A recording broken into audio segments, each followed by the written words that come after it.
మరి వాళ్ళని మనం ఆ విధంగా అలా చేయకూడదు అని అనుకున్నప్పుడు మరి మన జీవితంలో మనం ఎలా చేస్తున్నాం?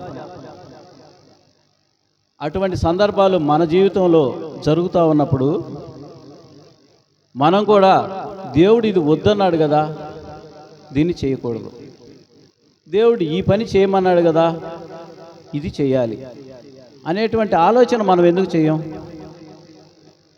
దావీదు చూడు ఆ విధంగా ఆవిడతోటి పాపం చేశాడు అని మనం అంటాం. మరి అదే అవకాశం నీకొచ్చినప్పుడు, అటువంటి సందర్భం నీకొచ్చినప్పుడు నీవు దాన్ని దావీదు చేసినట్టుగా కాకుండా నీవు నిగ్రహంగా ఉండగలుగుతున్నావా, అలా చేయగలుగుతున్నావా అనే దాన్ని కూడా మనం పరిశీలించుకోవాలి. అదే విషయం అదే సందర్భమే కాదు, కానీ దేవుడు మన పట్ల ఆయనకున్నటువంటి ప్రణాళికని మనం నెరవేర్చాలని ఆయన చూస్తూ ఉన్నాడు. మనమైతే మనం స్వతహాగా మన యొక్క ఆలోచన ప్రకారమే మనం పోతా ఉన్నాం. కొత్త నిబంధనలు చూస్తే అన్నయ్య సప్పిరాలు ఉన్నారు. వాళ్ళు తమ యొక్క పొలాన్ని అమ్మి, స్థలాన్ని కానీ ఏదే మొత్తం మీద పొలం అమ్మిన దాంట్లో అమ్మిన తర్వాత ఆ సొమ్ము మొత్తం వాళ్ళదే. వాళ్ళు వచ్చి దేవునికి అంటే అపోస్తుల యొక్క పాదాల దగ్గర పెట్టారు. అప్పుడు వాళ్ళ యొక్క కమిట్మెంట్ అదనమాట. వాళ్ళు ఒక ఒప్పందంలాగా, అయ్యా మేము యేసుక్రీస్తు వారు చనిపోయిన తర్వాత ఇదిగో మనమంతా ఒకసారి కూడి ముందు ఆయన రాజ్యాన్ని ప్రకటన చేద్దాం అని అనుకున్నప్పుడు అంతా ఒకచాటు కూడుకొని మొత్తం సమిష్టిగా తెచ్చి అక్కడ పెట్టి దాని ద్వారా అనేక చోట్ల విస్తారంగా వాక్యాన్ని ప్రకటింపజేస్తూ తమ జీవనాన్ని గడుపుకుంటా ఆ విధంగా సమిష్టిగా ఉన్నారు. ఒకళ్ళు ఎక్కువ లేదు, ఒకళ్ళు తక్కువ లేదు. మరి అలాగా వాళ్ళు ఉన్నప్పుడు వాళ్ళు అబద్ధం ఆడారు. వాళ్ళు మళ్ళీ ప్రత్యేకంగా దాచుకోవాల్సిన అవసరం లేదు కదా, దేవుడే అన్నీ చూసుకుంటాడనేటువంటి నిర్ణయంతో ఉన్నారు కదా.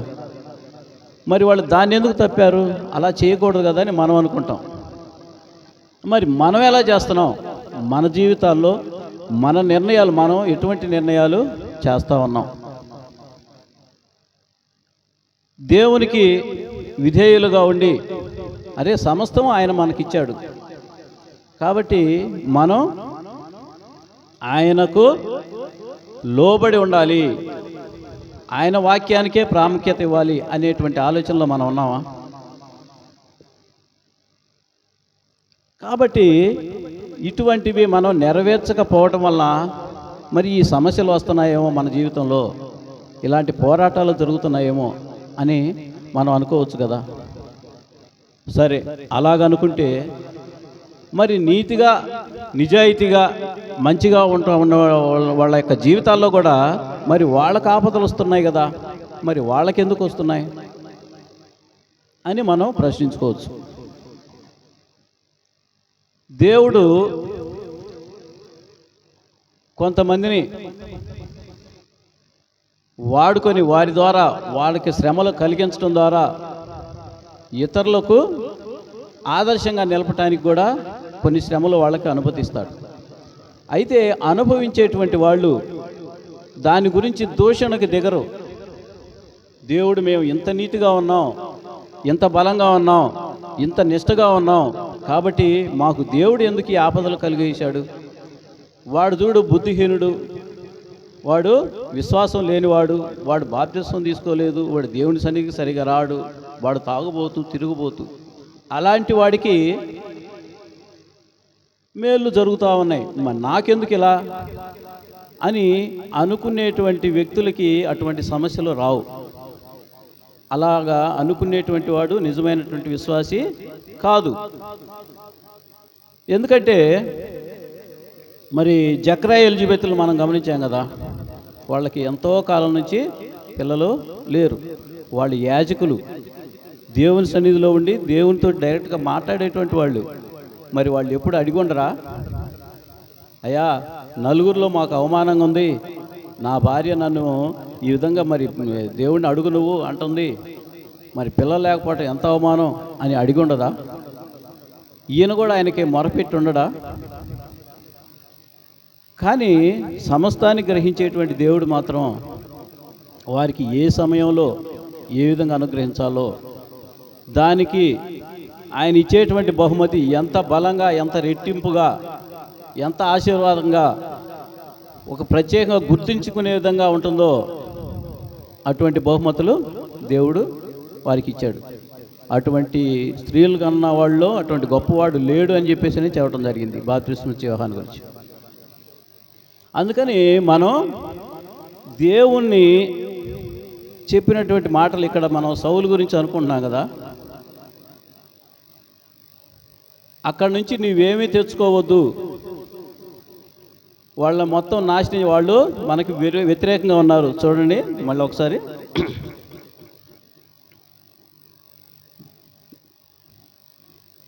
అమాలేకీలు 15వ వచనంలో, 15వ వచనంలో అమాలేకీలని మొత్తం సర్వనాశనం చేయండి, వాళ్ళ దగ్గర నుంచి ఏమీ తెచ్చుకోవద్దు, మీరు మొత్తాన్ని నాశనం చేయండి అని చెప్తే కొన్ని మేలైన వాటిని తెచ్చుకొని వాటిని అక్కడ అట్టిపెట్టడం జరిగింది.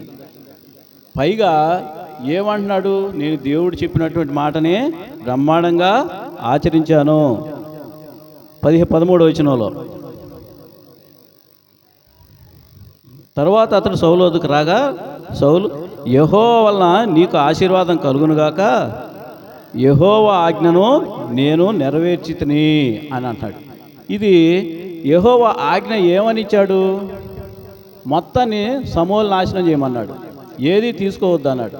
కానీ ఈయన మాత్రం నేను ఆజ్ఞ నెరవేర్చాను అంటున్నాడు. మన జీవితాలు కూడా అలానే ఉన్నాయి. మనం కూడా దేవుని చిత్తంలో మనం జీవిస్తూ ఉన్నాం, దేవుడి మాటలను మేము గైకొంటా ఉన్నాం, మేము క్రైస్తవులమై మేము ఆయన బాటలో నడుస్తూ ఉన్నాం, ఆయన ఆజ్ఞల్ని పాటిస్తూ ఉన్నాం అని మనం చెప్పుకుంటున్నాం. కానీ నిజంగా మరి ఆ విధంగా చేస్తున్నామా? మనకి గురువారం శనివారాలు ఆరాధన జరుగుతూ ఉంది కదా, మరి ఎందుకు రాలేకపోతున్నావు? దానికి నీవు కారణం చెబుతావు అనుకో, ఆ కారణం సౌలు చెప్పేటువంటి కారణం లాంటిది అయి ఉంటుందేమో. ఒకసారి గమనించుకోండి. మేము క్రైస్తవులని చెప్పుకుంటున్నాం, అలాగనే ఈయన కూడా నేను యెహోవా ఆజ్ఞ నెరవేర్చానని చెప్పుకుంటున్నాడు. మరి అక్కడ గొర్రెలు పొట్టేళ్ళు వాళ్ళ యొక్క వాటి అరుపులు ఎక్కడి నుంచి వస్తున్నాయి? మరి నీవు దేవుని సన్నిధికి క్రైస్తవుడైనటువంటి నువ్వు ఎందుకు సరిగా రావట్లేదు? నీవు చెప్పేటువంటి అడ్డంకులు నిజంగా అంత ఇబ్బందిగా ఉన్నాయా నీకు అని దేవుడు అడిగితే నువ్వేం చెబుతావు? కాబట్టి మనం వాక్యంలోంచి మనం పరిశీలించి తెలుసుకోవాలి, మనకి ఎందుకు సమస్యలు వస్తున్నాయి, దేవుడు ఎందుకు ఈ విధంగా మన పట్ల వ్యవహరిస్తూ ఉన్నాడు. మనం ప్రార్థన చేస్తూ ఉంటాం, ఏమని చేస్తాం? అయ్యా దానియేలుని సింహాన బోలులో నుంచి రక్షించావు కదయ్యా, మమ్మల్ని కూడా రక్షించంటాం. ఇంకా ఏం చేస్తాం? జలప్రళయంలో నోవాహుని కాచావు, పాటే ఉంది కదా మొత్తం. జలప్రళయంలో నోవాహుని కాచావు, మరి అగ్నిగుండంలో నుంచి షడ్రక్ మేషక్ అబేద్నెగోల్ని రక్షించావు. మరి యెహోషువ ప్రార్థన చేస్తే సూర్యచంద్రులను ఆపేశావు. మరి ఇవన్నీ చేసావు కదా, నాకు కూడా ఆ విధంగా దయచేయ్యా, అటువంటి ఆశీర్వాదాలు నాకు ఇవ్వయ్యా అని నువ్వు అడుగుతున్నావు కదా. మరి అలా అడుగుతున్నా నువ్వు వాళ్ళు జీవించినటువంటి జీవితాన్ని నువ్వు జీవించావా? వాళ్ళ జీవిత విధానం ప్రకారం నువ్వు కూడా అలాగున్నావా? అలాగుండి అడుగు. మీరు ఏం అడిగినా యోహాను సువార్త 14:14 ఏమంటాడు? నా నామున మీరు నన్నేం అడిగినా నేను ఇస్తానంటాడు. అలాగని తర్వాత ఏం చెబుతున్నాడు? మీరు నా ఆజ్ఞలో గైకొన్న వాళ్ళైతే నా మాటల ప్రకారం జీవిస్తారు, అప్పుడు మీకేం కావాలో ఇస్తానంటున్నాడు. అంతేగాని నువ్వు నీ ఇష్టానుసారంగా నువ్వు జీవించి నన్ను అడగండి ఇస్తానంటున్నాడని చెప్పేసి అని అడిగితే దేవుడు ఇచ్చేవాడుగా ఉంటాడా? మనం ఒకసారి గమనిద్దాం. ఈ రోజుల్లో వాస్తవంగా అంటే ఖచ్చితంగా మాట్లాడితే దానికి విలువ ఉండదు. యథార్థవాది లోక విరోధి లోక సామెత. మనం మన కుటుంబంలోనే ఒక వ్యక్తి చనిపోయి ఉన్నాడు అనుకో, ఆ వ్యక్తి గురించి మనం కుటుంబ ప్రార్థన ఆరాధన కూడిక అలాగ పెట్టుకున్నప్పుడు ఆ వ్యక్తి యొక్క జీవితాన్ని బట్టి మనకి చాలా వాటికి అర్థమవుతూ ఉంటుంది. ఇతను దేవునికి ఇష్టంగా జీవించాడా లేదా అనేటువంటి విషయం. మరి అలాంటప్పుడు అక్కడ ఉన్నటువంటి మరి పాస్టర్ గారు కానీ మరి నిజంగా మాట్లాడితే అది అందరికీ ఆమోదయోగ్యంగా ఉంటుందా? అయ్యో ఈ వ్యక్తి ఈ విధంగా జీవించాడు మరి నరకానికి పోతాడు అని అంటే ఆ కుటుంబం దాన్ని అంగీకరిస్తుందా? ఇక్కడైతే సమూయేలు ఖచ్చితంగా చెబుతున్నాడు, నువ్వు ఈ విధంగా ఈ పని చేశావు కాబట్టి నువ్వు ఖచ్చితంగా నీ నుంచి రాజ్యాన్ని తీసేస్తానంటున్నాడు అని చెప్పడం జరిగింది. మరి మనుషులుగా ఉన్నటువంటి మనం స్వాతంత్రాన్ని ఇచ్చినటువంటి దేవుడు మనల్ని మనుషులుగా పుట్టించి తన స్వరూపంలో చేసుకొని స్వాతంత్రాన్ని ఇచ్చి నీ ఇష్ట ప్రకారం నువ్వు చెయ్యి, నీకు స్వేచ్ఛ ఇచ్చాను, కానీ నువ్వు ఎలా ఉండాలి, నా ఆజ్ఞల ప్రకారం నువ్వు జీవించాలి అని చెప్పాడు కదా. మరి అలాంటప్పుడు మనం ఎలా జీవించాలి? అందుకని యెషయా గ్రంథం 1వ అధ్యాయం 2వ వచనం చూడండి. యెషయా గ్రంథం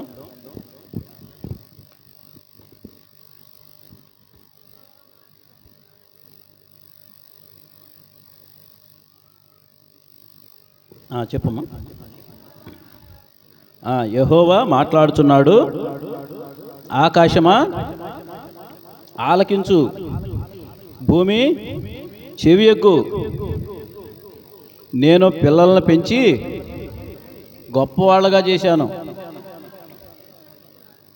వాళ్ళు నా మీద తిరగబడి ఉన్నారంట. దేవుని మీదనే తిరగబడ్డారంటే ఆయన మాటల్ని వాళ్ళు ఆచరించట్లేదని. చాలు. కాబట్టి ఈయన ఎవరికి చెబుతున్నాడు? సాటి మనిషి కంటే తను సృష్టించినటువంటి సృష్టితోటి మాట్లాడుతూ ఉన్నాడు. అవి ఆయన మాట వింటాయి. సృష్టి మాట లేదా? సృష్టి వాటంతటా అవిగా తన ఇష్ట ప్రకారం జీవించడానికి వాటికి హక్కు లేదు, వాటిని అలాగా ఉంచలేదు. మనకే స్వాతంత్రం ఇచ్చాడు. వాటికైతే దాన్ని ఏం చేయమంటే అలా చేస్తాయి. గాలి తుఫాన్ని గద్దిస్తే వెంటనే ఆగిపోయింది లేదా?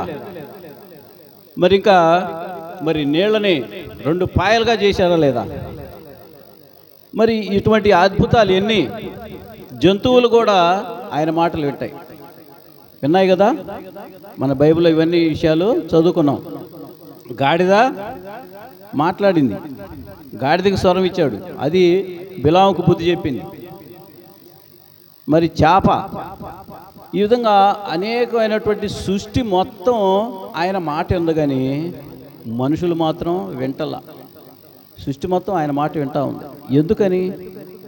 అందుకని దేవుని యొక్క వేదన ఎలా ఉంది?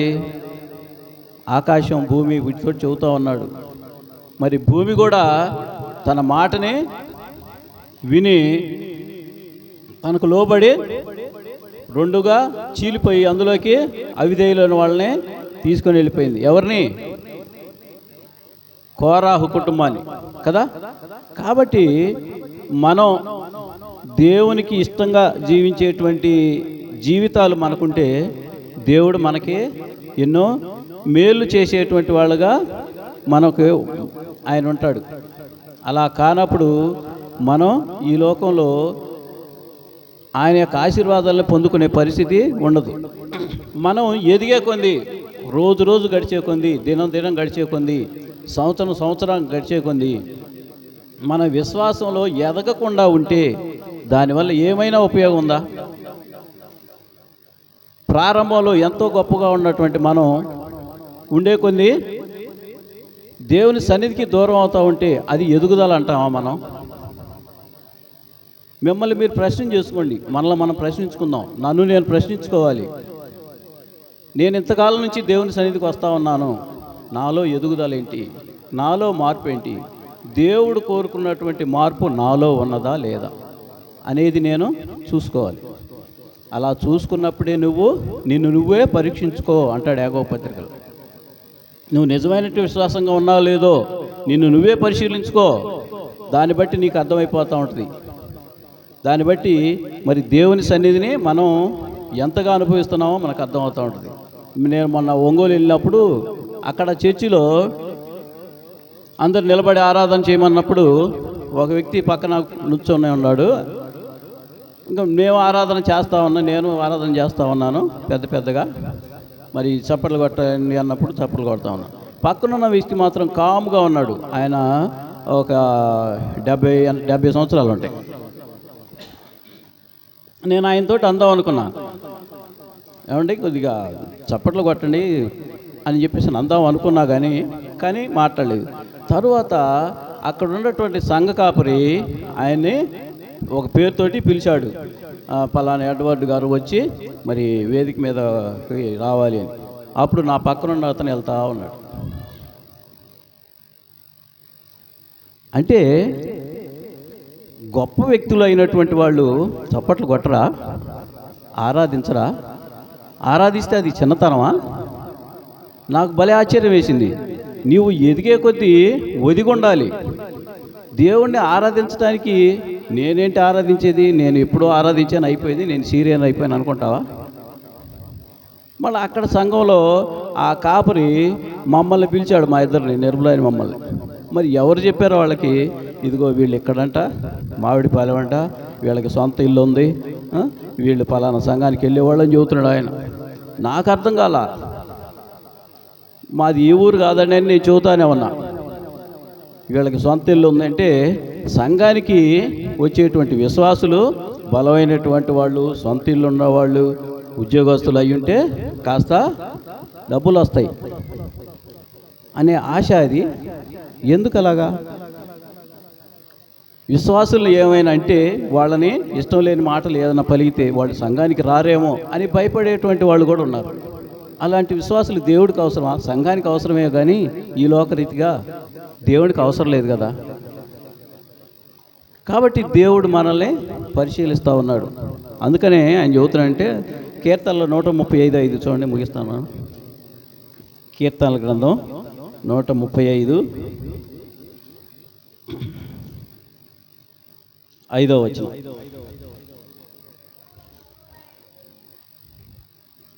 యెహోవా గొప్పవాడనియు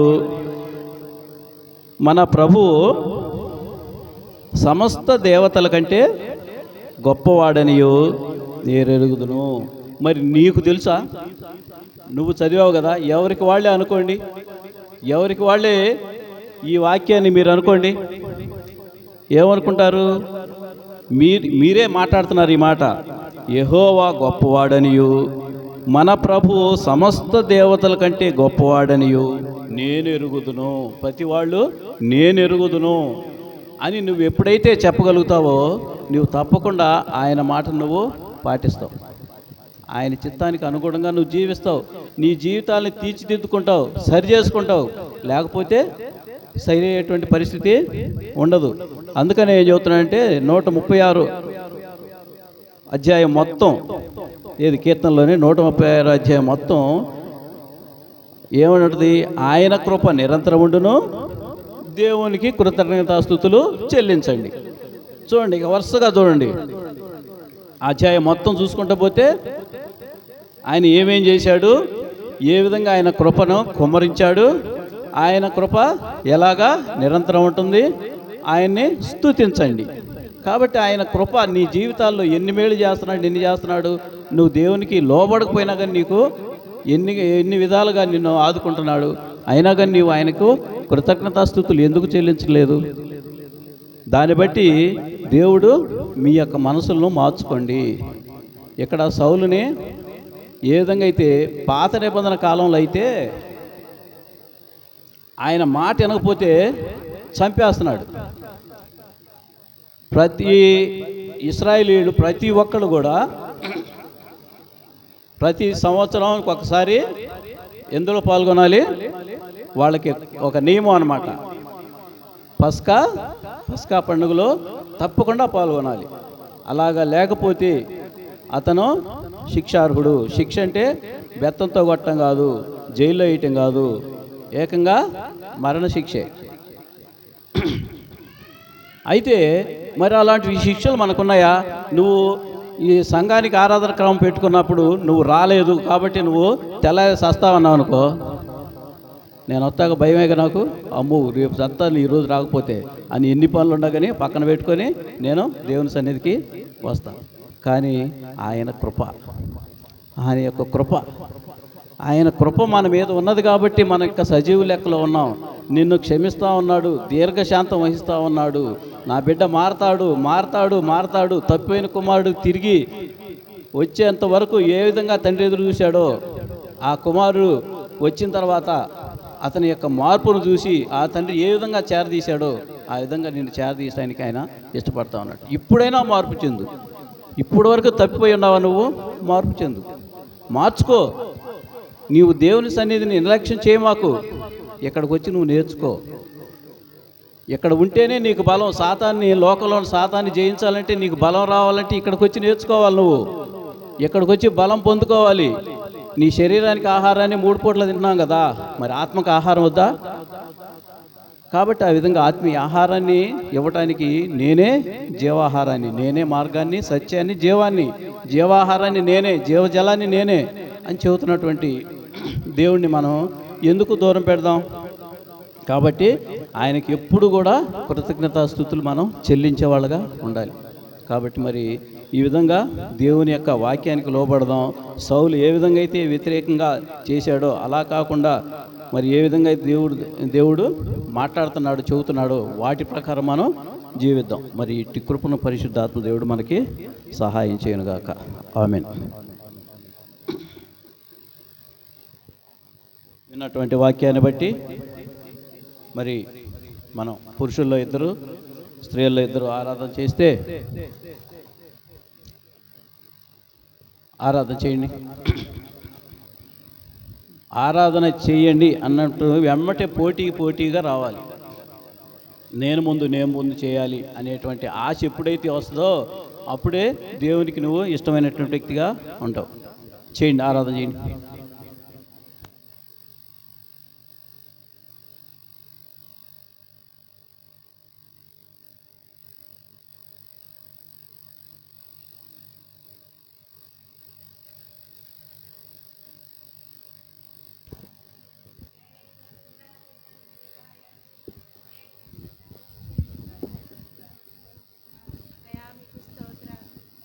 తండ్రి, మొదటి వర్తమానం ద్వారాగా అయా మీరు మాతో మాట్లాడారు తండ్రి. అయా మీకు స్తుతులు, స్తోత్రాలు తండ్రి. అయా పొటేళ్ల కొవ్వు అర్పించుట కంటే అయా మీ మాట వినుట శ్రేష్టమని మీరు తెలియజేశారు దేవా. అయా నీకు స్తోత్రాలు తండ్రి. మీ మాటను వినకుండా పెడచెవిన పెట్టి అయా సౌలు తండ్రి తన రాజ్యాన్ని కోల్పోయాడు తండ్రి. ఆ స్థితిలో ఉండకూడదు అని నాయన నీవు మాకు తెలియజేస్తూ వచ్చారు తండ్రి. అయా మీకు స్తుతులు, స్తోత్రాలు నాయన. అయా నశించిపోతున్న నన్ను, మమ్మల్ని నీవు ప్రేమించి తండ్రి రక్షించి అయా నీ రక్తంలో మమ్మల్ని పరిశుద్ధులుగా చేసినందుకు నీకు స్తుతులు, స్తోత్రాలు తండ్రి. అయా నీ రాజ్యానికి వారసులుగా మమ్మల్ని నియమించుకున్నావు దేవా. అయా నీకు స్తోత్రాలు తండ్రి. అయా నీ సన్నిధిలో నిలబడి నిన్ను స్తుతించడానికి, నిన్ను ఆరాధించడానికి నాయన అయా ఈ దినాన మమ్మల్ని ఏర్పరచుకున్నందుకే మీకు స్తోత్రాలు తండ్రి. అయా కుటుంబాల వారిగా వచ్చి నాయన నిన్ను స్తుతించి నిన్ను ఆరాధించే కృపను నీవు మాకు ఇచ్చినందుకు నిన్ను స్తుతిస్తూ ఆరాధిస్తూ ఈ చిన్ని స్తుతి ఆరాధన మీ పాదాల చెంత సమర్పించుకుంటున్నాము తండ్రి. ఆమేన్.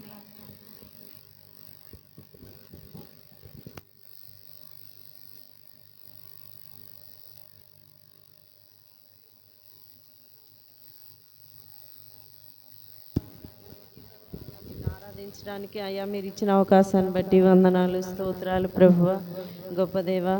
అయ్యా నా తండ్రి, అయ్యా శ్రేష్టమైన బలులను అర్పణలు ఇచ్చుట కంటే కూడా నా తండ్రి నీ మాట విని ఆ ప్రకారం జీవించడం నా తండ్రి శ్రేష్టమని మీరు చెప్తున్నారు నా ప్రభువా.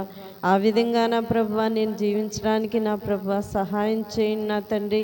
అయా నా ప్రభ పాపముల చేత అపరాధముల చేత చచ్చిన నన్ను నా ప్రభ అయా నీ ప్రియకుమారి రక్తంలో నా తండ్రి కడిగి వేసి నా ప్రభ అయా నన్ను శుద్ధీకరించి క్రీస్తు బిడ్డగా నన్ను చేశారు నా ప్రభ అయా నిన్ను తండ్రి అని పిలిచే ధన్యత నాకు ఇచ్చారు నా ప్రభ అందును బట్టి మీకు స్తోత్రం నా ప్రభ అయా ఇంత గొప్ప రక్షణ భాగ్యాన్ని నాకు ఇచ్చారు నా ప్రభ అయా నీకు మహిమకరంగా జీవించడానికి అయా నీ మాట విని ఆ ప్రకారం జీవించడానికి అయా మీరు కృప చూపుతున్నందుకు వందనాలు స్తోత్రాలు నా ప్రభ అయా నా ప్రభ నీ చిత్తానుసారంగా జీవించడానికి నా ప్రభ నన్ను ఏర్పరచుకున్నారు నా ప్రభ అందును బట్టి మీకు వేలాది స్తుతులు స్తోత్రాలు యేసుక్రీస్తు వారి నామములో సమర్పిస్తున్నాను తండ్రి ఆమేన్.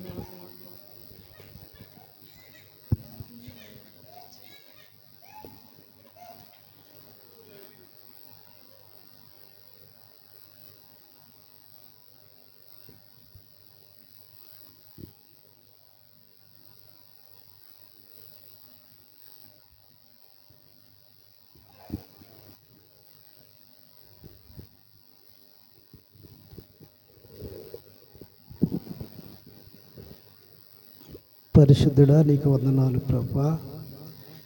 దేవా ఈ ఆరాధన వర్తమానంలో ప్రభా మాతో మాట్లాడిన మాటలను బట్టి నీకు స్తోత్రాలు నాయన.